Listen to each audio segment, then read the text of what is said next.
ಭಾರತ ಮತ್ತು ಇಂಗ್ಲೆಂಡ್ ನಡುವೆ 5 ಪಂದ್ಯಗಳ ಟೆಸ್ಟ್ ಸರಣಿ ನಡೀತಾ ಇದೆ.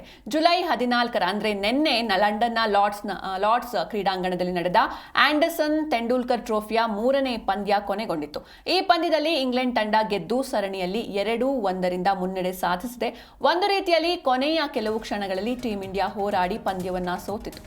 ಆದರೂ ತಮ್ಮ ಎರಡನೇ ಇನ್ನಿಂಗ್ಸ್ನಲ್ಲಿ ಭಾರತೀಯ ತಂಡವು ಸ್ವಲ್ಪ ಆತಂಕದಿಂದ ಕೂಡಿ 22 ರನ್ಗಳ ಅಂತರದಿಂದ ಪಂದ್ಯವನ್ನು ಸೋತಿದೆ.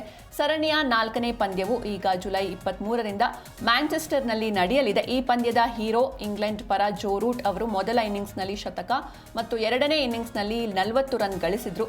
ಈ ಪಂದ್ಯದಲ್ಲಿ ಇಂಗ್ಲೆಂಡ್ ತಂಡದ ನಾಯಕ ಬೆನ್ ಸ್ಟೋಕ್ಸ್ ಟಾಸ್ ಗೆದ್ದು ಬ್ಯಾಟಿಂಗ್ ಆಯ್ಕೆ ಮಾಡಿಕೊಂಡ್ರು.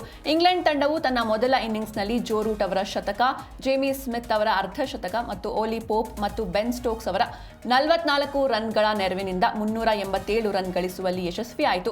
ಭಾರತದ ಪರ ಬುಮ್ರಾ 5 ವಿಕೆಟ್ಗಳನ್ನು ಪಡೆದರೆ ಮೊಹಮ್ಮದ್ ಸಿರಾಜ್ ಮತ್ತು ನಿತೀಶ್ ಕುಮಾರ್ ರೆಡ್ಡಿ ತಲಾ ಎರಡು ವಿಕೆಟ್ಗಳನ್ನು ಪಡೆದ್ರು.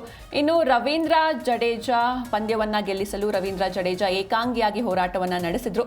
ಒಂದು ಕಡೆ ವಿಕೆಟ್ಗಳ ಸುರಿಮಳೆ ಆಗ್ತಾ ಇದ್ರೆ ಮತ್ತೊಂದು ಕಡೆ ಜಡೇಜಾ ಕ್ರೀಸ್ ಚಚ್ಚಿ ನಿಂತಿದ್ರು. ಅಜೇಯರಾಗಿ ಉಳಿದ ಜಡೇಜಾ 181 ಎಸೆತಗಳನ್ನು ಎದುರಿಸಿ 61 ರನ್ ಬಾರಿಸಿದ್ರು.